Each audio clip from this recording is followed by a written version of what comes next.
Kadim Jack tinrush talk si Japet, nagalit, pinagdadakdakan ang Northport Batampier. Game 5, bakbakang Barangay Ginebra kontra Northport Batampier. So, first quarter nga mga chong. Unang pupuntos itong si Will Navarro para sa Northport. Sasagutin naman yan na itong si Justin Brownlee sa kanyang pull-up jumper. Pero tuturan ng sagot ng Northport. 3-point shot ni Paulo Taha. Nakawala ng maaga si Kadim Jack. Justin Brownlee pa rin ang pupuntos para sa Barangay Ginebra. Magic bunot talaga itong si Paulo Taha. Ganda pa rin ang inilalaro. Pero 4 straight points ang isasagot dyan na itong si Japet Aguilar. Timeout ang Northport. Baba na lang sa dalawang kalamangan ng Northport. Matapos ang timeout na yan, couple of baskets pa yung naitala ng Barangay Ginebra at nakalamang na sila matapos ang 3-point shot na yan ni RJ. Ay high energy naman itong si Kadim Jack. Another dunk na naman. Ginebra naman ang magta-timeout. Lamang na ang Northport ng isa. Pero nag-respond naman yung Ginebra sa timeout ni Coach Tim. Kumakagat na yung opensa nitong si Jamie Malonzo. 5 straight points. Pero dying seconds, nagbaon pa itong si Alin Bulanadi. Kaya naman, matatapos ang first quarter. Isa lang ang kalamangan ng Ginebra. 23-22.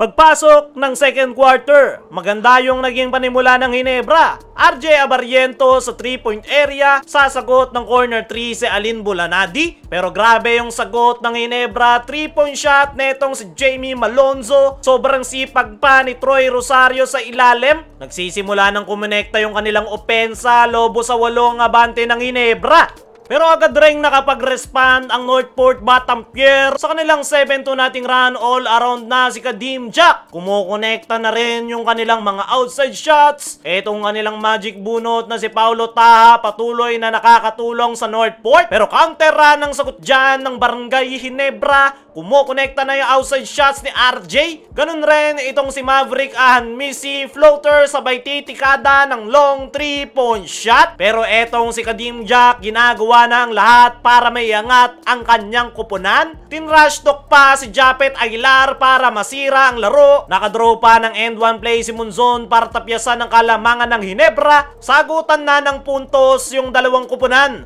4 straight points para sa Barangay Ginebra. Sasagutin naman niya ni Joshua Munzon sa kabilang dulo. Susubok naman ng 3-point shot itong si Justin Brownlee. Kinabahan pa ang lahat maging ang Barangay Ginebra matapos bumagsak si Arvin Tolentino. Dying seconds ay nagpahabol pa itong si Scotty patapos linisin yung tira ni RJ kaya natapos ang first half 62-53. 9-point lead para sa Barangay Ginebra. Leading scorer itong si Kadim Jack with 19.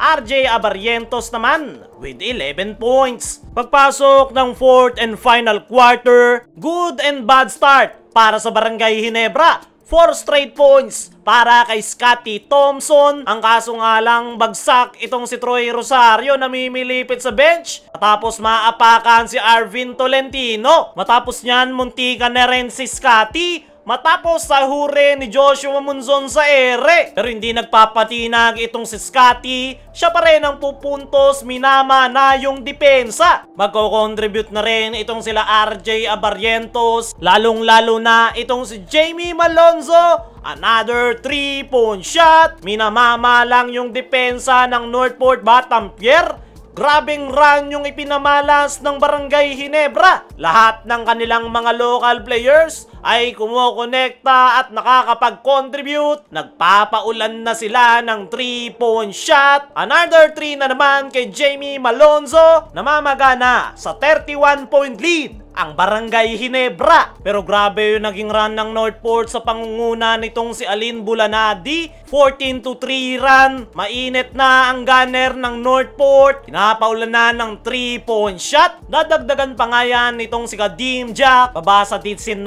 ang kalamangan ng Barangay Ginebra. Under 2-minute mark. Ganda ng feed na ginawa ni RJ. Easy basket kay Brownlee. Corner jumper naman ni Japet Aguilar. Todo kayod na itong si Kadim Jack para sa Northport Batampier. Nagwawala na. Natapos ang third quarter. 97-76. 21-point lead para sa Barangay Ginebra. Pagpasok ng 4th and final quarter, maagang trash talk ang pangbungad ni Kadim Jack kay Japet Aguilar, pero si Justin Brownlee ang unang pupuntos. Nananatiling mainit sa outside shooting si Alin Bulanadi. Nagwawala naman na itong kanilang import, pero every run ay palaging may pansagot ang Barangay Ginebra. Alaga na nila yung kanilang kalamangan. Exclamation point naman para kay Japet. Diyan na magtatapos ang semifinals. Mag-a-advance na ang Ginebra sa finals.